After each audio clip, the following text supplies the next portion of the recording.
sa matagal na panahon po, lagi po itong umaabot ng third reading sa House. Pero pagdating po sa Senate, hindi po tumatakbo.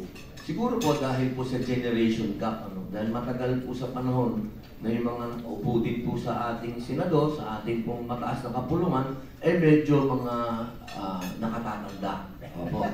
So hindi pa po nila hindi naman po, lagpas na po sila sa age natin, mga hippie po tayo kasi sila yung medyo mas nakatanda pa.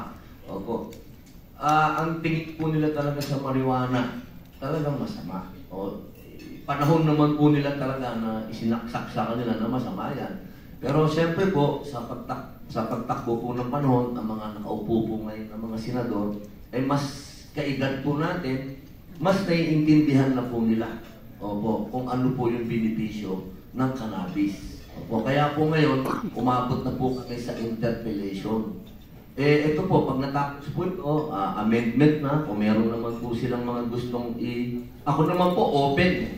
Sabi ko, kung anong gusto nyong ilagay dyan, kung anong gusto nyong law enforcement, kung anong gusto nyo, lahat yan, pagbibigyan ko.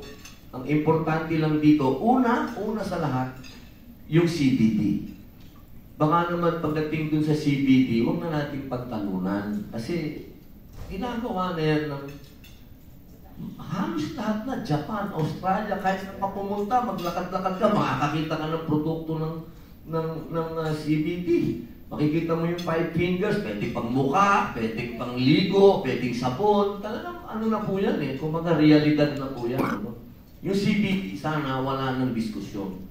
Magkaroon lang tayo ng debate pagdating sa THC, yung may psychoactive effect.